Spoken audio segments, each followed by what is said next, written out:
What comes to your mind when you hear the term Batang Rizal? If I would take a guess, it is likely that you're thinking that Rizal was already a prolific writer as a child. And the proof of that is his poem Sa Aking Mga Kabata.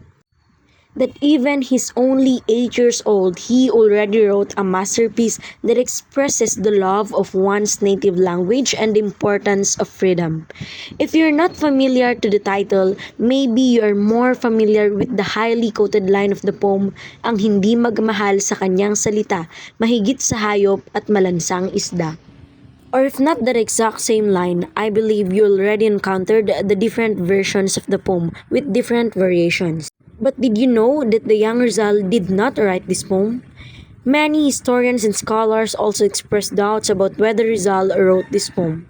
For them, it is unlikely that an 8-year-old who typically only begins to read could write a 5-stanza poem with profound terms, meter, and rhyme. Additionally, the letter K was not widely used in 1869 when Rizal was a child. Words were spelled with a C rather than a K, and the poem is full of K, two of which are for kalayaan, and the term kalayaan, as we know it today, was not widely used in the 19th century. As a matter of fact, thanks to the writings, we were able to know that he first encountered the word in the summer of 1882 when he was 21 years old. And one more thing, do you think that the young Rizal was already aware of the colonial condition of our country at such young age? Was he truly an exceptionally intelligent child, or are we simply overestimating his abilities? This was not the only lie about young Rizal. Did you know that there is a popular story about young Rizal inventing champurrado? As the story goes, our national hero's favorite food was tuyo, 1 cup of rice and a steaming cup of hot chocolate. One day, while Rizal was having a breakfast, he accidentally spilled hot chocolate into his plate of rice and dried fish. His sister saw it and scolded him for being wasteful, but he defended himself by saying, "I did that on purpose. When you mix rice and chocolate, you can be able to have a champurrado." While Rizal did mention in his writings that he enjoyed eating tuyo for breakfast, there is no primary source to support that he invented champurrado. Another lie about young Rizal is the chinelas story. While playing by the riverbank, one of Rizal's slipper fell into the water and was carried off by the current. Having failed to retrieve it, and with the one slipper now rendered useless, Rizal decided to throw the other slipper so that someone downstream would find the pair and have complete set.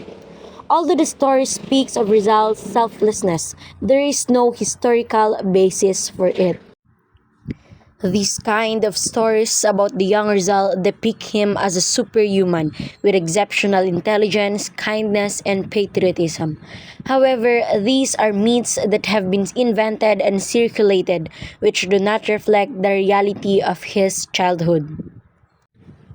Because of this, we tend to forget that he is just a normal kid and is nothing different to the kids who play, fight, cry, hurt, tired, frightened, and love.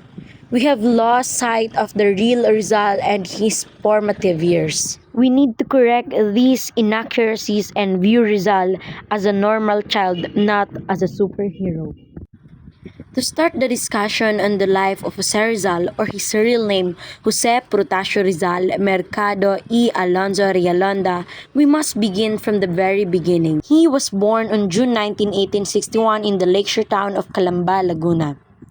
The birth occurred between 11 and 12 o'clock at night, just a few days before the full moon. The birthing process was not easy as Rizal's mother struggled due to the size of his head. Fortunately, both the baby and his mother survived the difficult birth. 3 days later, Jose Protasio was baptized in a Catholic church by the parish priest, Father Rufino Colliantes. His name is Jose Protasio in honor of 2 saints. His mother was a devout follower of Saint Joseph or San Jose. While the name Protasio was inspired by Saint Gervasio Protasio, whose feast is celebrated every June 19th, which is the birth date of Dr. Jose Rizal.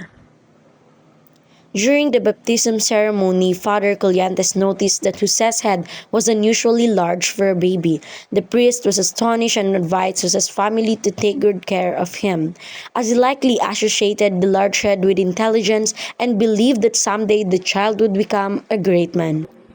You might notice that the Rizal's name, Jose Protasio Rizal Mercado y Alonso Realonda, is unusually long.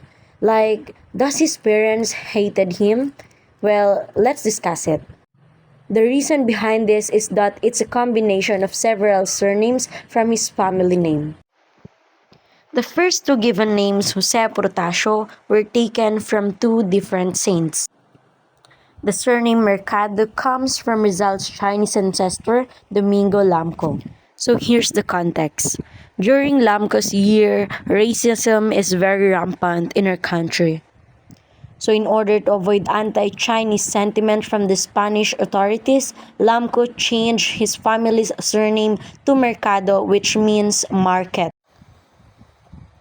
The surname Rizal is the surname adopted by the Mercados during the 1940s because of the Claveria Decree. Context: during the 1840s, Governor General Narciso Claveria mandated that Filipinos adopt surnames to facilitate census work and tax collection. Each province was given a list from which each family could choose a new surname, all of which came from this book, Catalogo Alfabetico de Apellidos, or Alphabetical Catalog of Surnames in English. The Mercados of Calamba chose the unlisted name Rizal. The family's original choice was Rizal, which means the green young growth or green fields, reflecting their livelihood. Even though they picked Rizal, they continued to use Mercado. The new surname Rizal caused confusion in the commercial affairs of the family. So, Don Francisco thus settled on the combination name Rizal Mercado as a compromise. The E in Spanish names indicates the conjunction end and separates the patriarchs and matriarchs' surnames. And yes, during these years, the father's family name comes first than the mother's family name. The surname Alonso comes from Rizal's mother's old family name. The surname Realonda was the adopted surname of the Alonsos of Binyan due to the Claveria Decree. Just like the Mercados, they continued to use the surname Alonso. This seemed to be a common practice so that each family ended up with 4 surnames, each of the old and new family names of both mother and father. If you find the Rizal's full name confusing, we can just use his nickname Pepe. According to the Book of Excelsis, writer Feliz Prudente Santa Maria explains that Rizal got the nickname Pepe because the letter PP were always used after the name of Saint Joseph. In Latin, PP stands for Pater Putativus, which means putative father. That in the Bible, Saint Joseph is the accepted father of Jesus. In Spanish, the letter P is pronounced as P, which led people to start calling Saint Joseph Pepe instead of Jose. Given that Rizal's name was Jose, people also began to call him Pepe as a nickname.